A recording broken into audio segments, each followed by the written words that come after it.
Down off the coast of Costa Rica, there's a small island. In 1993, John Hammond, a rich entrepreneur in the style of Walt Disney, wanted to create the most expensive and the most mind-boggling attraction of all time. At least Hammond was smart enough not to have the creatures roaming around civilizations. Did I mention a new Jurassic Park film is coming out? But before we get there, we need to make a small pit stop in Montana to pick up a couple of friends. That's right, we're returning to Jurassic Park. Hi, I'm Rob, and this is A Constantly Racing Mind.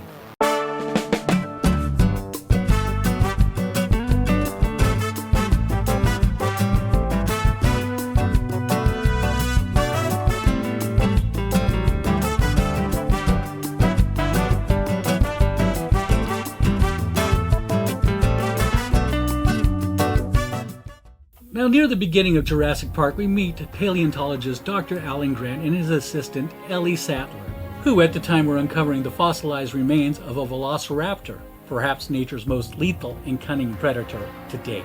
Now, Grant is also a follower of the long-held theory among peers that dinosaurs evolved more from birds than reptiles, which is an important consideration now that we have more evidence that Velociraptors did in fact have feathers. Now, if we're meeting for the first time, welcome.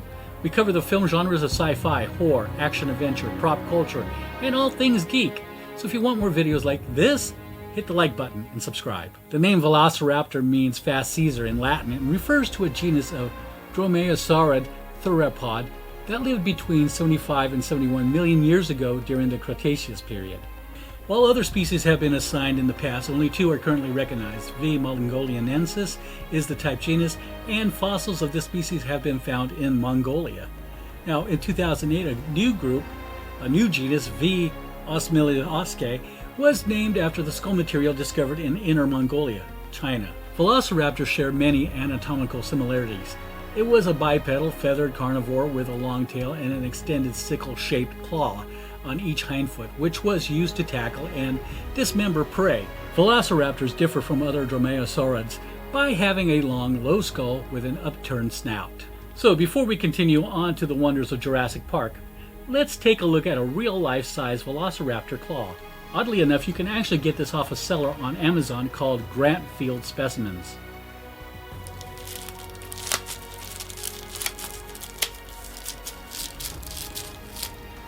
Being that this is a cast of a fossil, it turns out to only be 2.2 inches long, or just under 5.6 centimeters. I know, a bit underwhelming, but the fact of the matter is our Velociraptor friend was roughly the size of a turkey.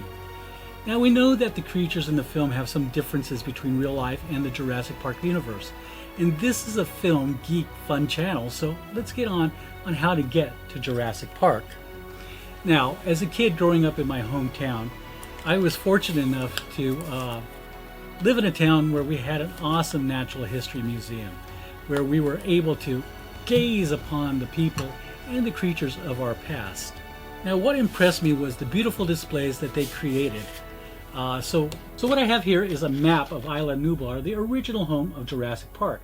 I created these displays around my home, but one has to be aware of the surroundings and the family environment, so I have to keep them out of the way, but still make them pleasing to the eye. So, with my amber-trapped mosquito paperweight, I can put up a shelf with this beautiful map on the wall above the display. So, let's get on with the raptors that we find in the park in the film. So, as shown in the film, the raptors were predatory creatures, as evidenced by the fossils found in Mongolia of the Velociraptor and a Protoceratops in combat to the death. Now, the distinctive claw on the dromaeosaurid's second digit has long been depicted as a slicing knife, presumably used to cut and disembowel prey. But as you can see, the sickle claw apparently embedded in the throat of its prey. So instead of cutting the abdomen, the Velociraptor may have used its sickle claw to pierce vital organs of the throat, such as the jugular vein, carotid artery, or the trachea, the windpipe. So let's talk about something a bit more Jurassic-sized. A Jurassic-sized film claw. Now, in the film, the raptors were approximately 6.5 feet, which is about 2 meters, tall, and about 180 pounds, which is about 80 kilograms. Now, as I wanted something large enough to impress, I decided to get an Allosaurus claw, which nobody's really going to know, which ended up being about 9 inches long and is about 22.9 centimeters. Also, this actually has some heft to it. So this is a bit more like it compared to this. Let's discuss in the comments what is your favorite Jurassic Universe film and which of the creatures are your favorites. This is a lot. Thank you for watching. Give the video a like. Watch this video right here for more cosplay and film prop fun. Take care.